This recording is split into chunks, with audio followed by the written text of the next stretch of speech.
Assalamu alaikum wa rahmatullahi wa barakatuh.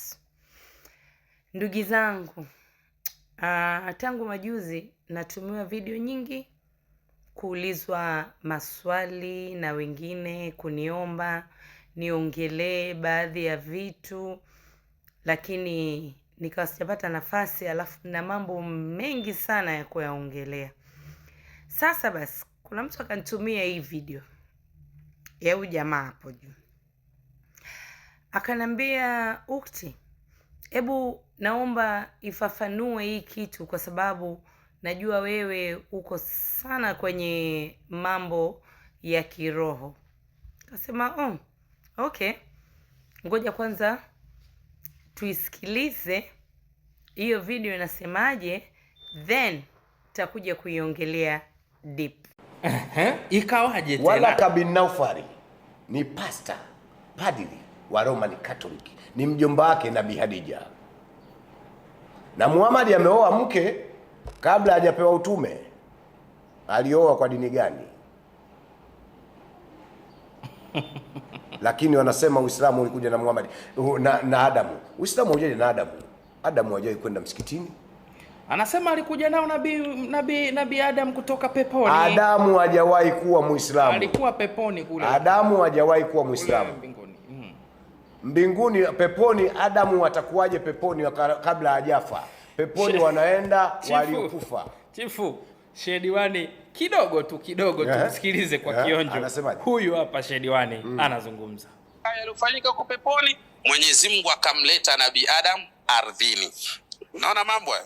Kwa hiyo wakati Mwenyezi Mungu anamleta Nabii Adam hapa ardhini, ndipo akampa na taratibu ya dini tukufu ya Kiislamu. Kwa hiyo Nabii Adam kaja kutoka kwa Allah Subhanahu kwa peponi, kaja ardhini na dini tukufu ya Uislamu. Haya kama Chionda angekuwa anajua, asingesema Mtume Muhammad ndo kaja na Uislamu, au Uislamu umekuja baada ya Mtume Muhammad.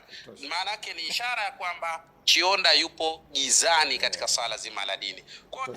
Mimi siko gizani, na uelewa Uislamu kama imani ya watu kutoka Arabia, ni mila na tamaduni za Waarabu.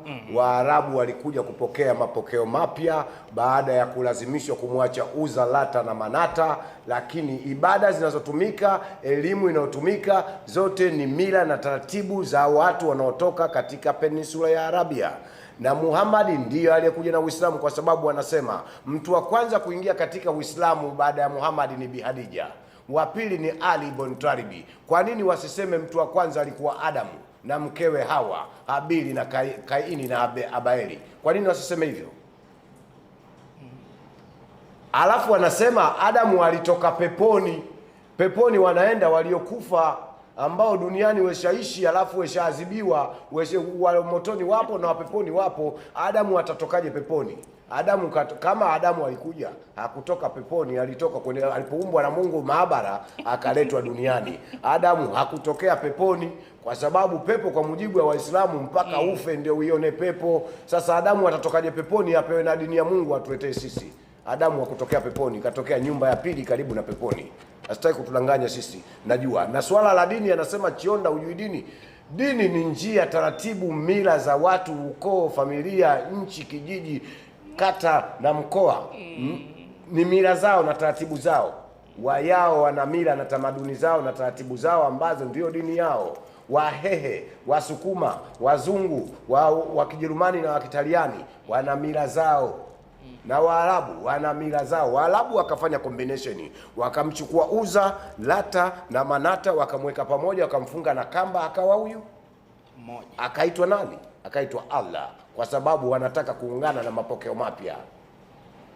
Mapokeo yale ya zamani yakaitwa ya kijahilia. Na ninakwambia Muhammad hadi ana babu yake mzee Abu Muttalib anaondoka, hajawahi kuingia kwa dini ya Muhammad, kwa sababu alijua ni janja ya kijana. Jua katika haya maisha sisi binadamu wengi tumepoteza imani, na wengi imani bado zinayumba. Unajua, kuna baadhi ya watu wameshika dini, lakini ndani ya kushika dini hiyo wanakuwa wako confused. How? kwa sababu jambo la kwanza ambalo linaloua imani ni makundi au madhehebu. Na mtu ambaye mwenye weak imani, basi ujue anapotea kiimani, anapotea completely, mpaka anafikia sehemu huwa anajiuliza, kwani huyu Mungu ni nani?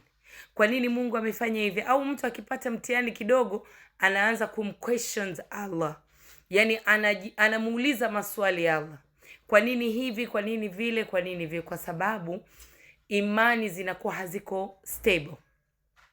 Hivyo basi sisi katika ilmu ya kiroho, katika masuala ya ilmu ya kiroho na dini, kuna kitu ambacho kinaitwa consciousness, conscious and subconscious. Hiyo pia ni psychology, na still bado katika Quran ambavyo kuna nafsi 3: nafsi al-amara bisui, nafsi lawama, nafsi al-mutmain.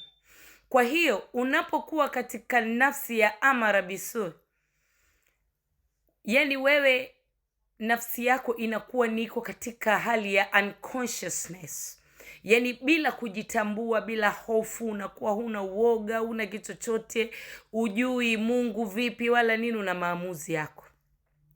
Lakini ukija katika nafsi lawama, unakuwa hata kuna vitu ukiwa unavifanya unarudi nyuma, unajiuliza, kwa nini nafanya hivi? Simwogope Mwenyezi Mungu, au kwa nini hivi, au kwa hivi. Ile ni nafsi lawama.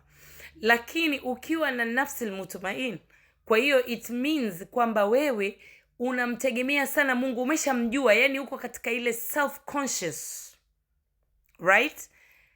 Umetoka kwenye unconsciousness, umeingia katika subconscious ambayo ni nafsi lawama, alafu then umeingia katika consciousness ambayo ni the awakening self, nafsi ambayo ilikuwa tayari imesha amka, na nafsi yenye kumjua na kumtumainia Mwenyezi Mungu.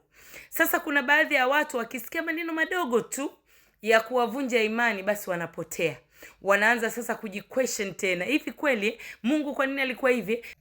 Mimi naomba nifanye program special kesho na kesho kutwa kuielezea hii video, nielezee vizuri watu waweze kuelewa, bila kumlaumu mtu, bila kupeana lawama. Lakini kuna mengi tutakayojifunza kutokana na hii video, na kuna mengi na faida nyingi tutakazozipata kutokana na hii video, na hata wale wenye doubt ya hii video wataweza kujifunza. Basi inshallah tuombeane kheri, naombeni kesho niendelee na hili somo.